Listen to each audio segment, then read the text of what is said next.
Hello everyone and welcome to Skrrt Garage. My name is Connor and today what we're gonna do is install some very bright, very powerful lights in this garage. And it's gonna change your entire garage from this to this.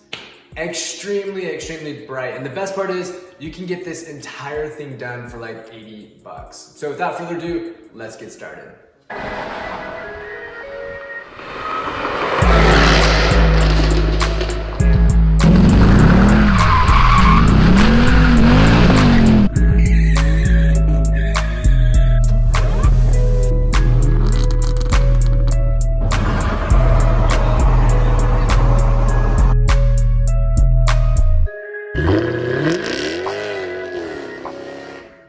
And we are back, and yes, I'm going to show you guys exactly how to measure and mock up and install all of these lights that I have bought from Amazon. Now the reason why I did this was pretty simple. I do a lot of projects in my garage and it just helps, that little bit extra of light anywhere you can get it really makes these projects that I do easier.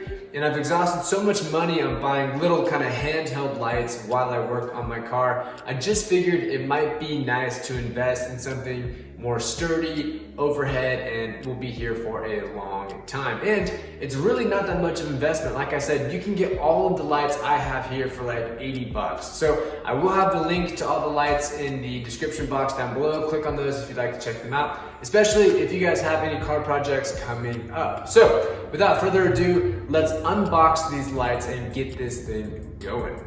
Okay, let me show you what I have currently. So up here I have this kind of like 3-star, very bright LED light fixture, and it kind of puts out light on all 3 ends. Let me turn that on real quick. Turn that on, and I'm gonna turn this other one off. So that's what it looks like when all 3 are on. Kind of has like a little triangle effect. And over here I call this my K&N air filter breather, because it kind of looks like a air filter that you would find on a motorcycle, one of those big cone K&N air filters. Well, there you go.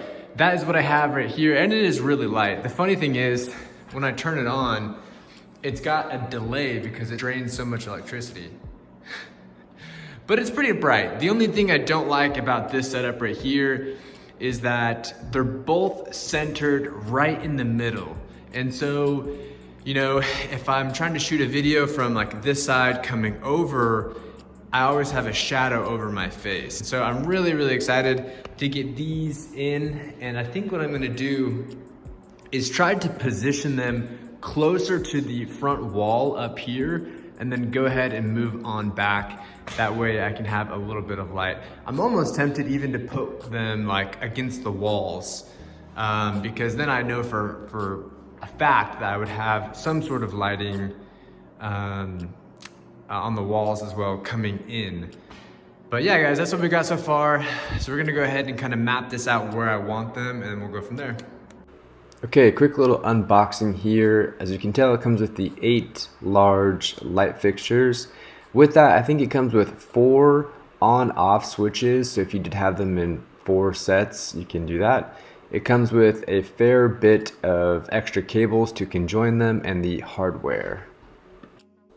Okay, what we're going to do right now is kind of lay them out and mock them up with the space that I have in my garage.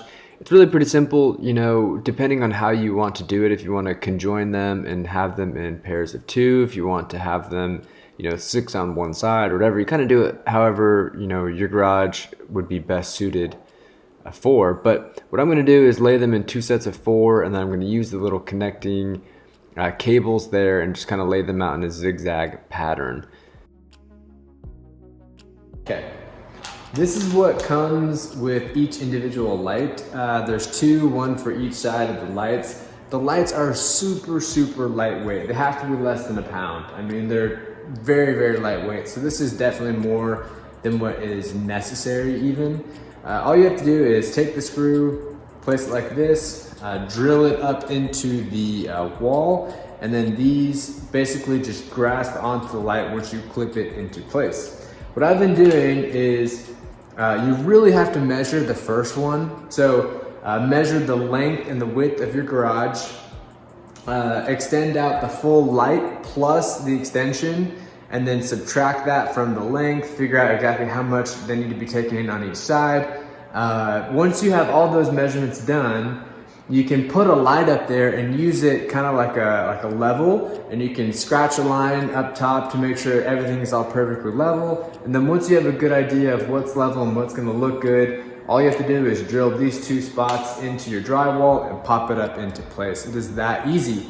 What I've been doing to make my life easy is just kind of creating a small little hole with one of these first. Then I just screw it into place, and once you get that first one all measured out and ready, it really starts to fly and pick up speed. So take your time with the first couple, make sure you have everything all dialed in before you start drilling and getting up here and putting them up into the fixtures. But yeah guys, that's where we're at. I'm gonna keep on working and I'll show you guys the progress here in a minute.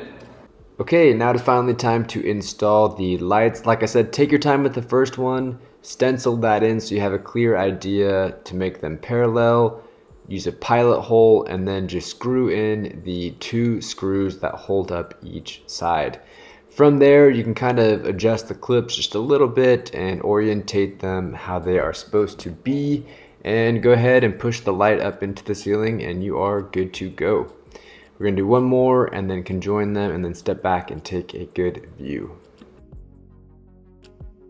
Okay guys, we are done and I'm gonna show you exactly what I did. So, starting from the wall, this is where I'll be plugging it in at, and this thing does have an on-off switch, but unfortunately, it's just not long enough. If you can see it up there, it's definitely not long enough for you to manually just flip on and off all the time. So what I did is use an extension cord. I ran that up to where the actual on-off switch was, and I've tacked it down with these little U-clamps. I'm gonna leave those in the link if you guys like to get them. It just kind of cleans up the walls a little bit so it's not dangling too much.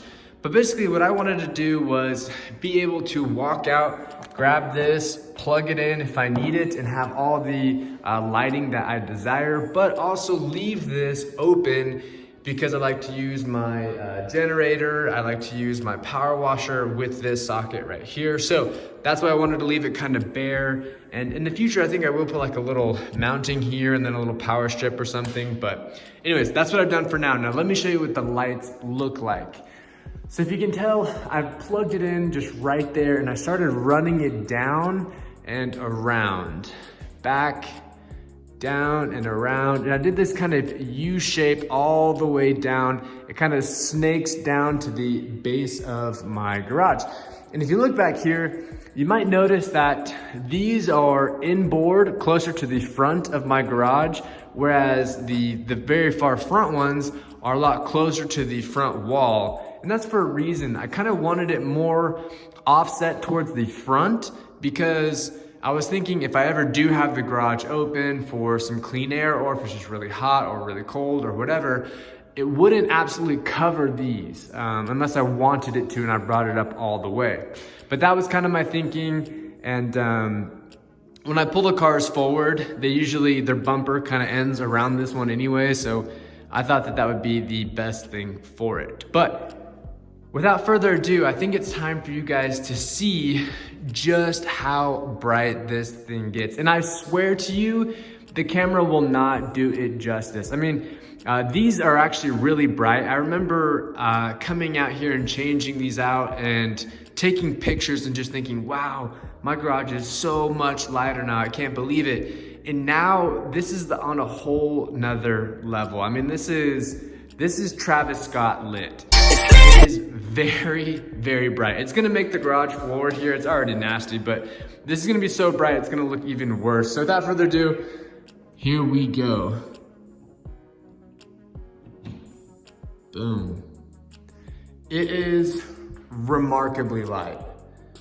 I don't think I can even describe to you how light this is. I mean, let me turn to my face.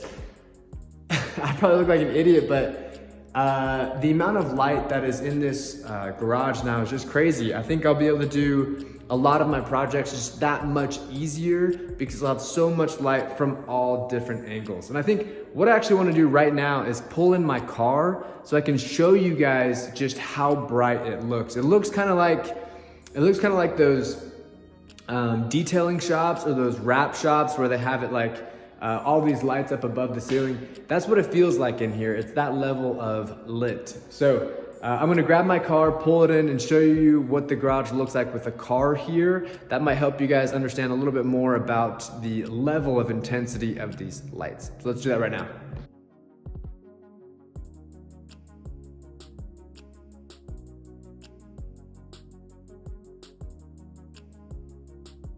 Okay guys, this is what the car now looks like with all the lights on.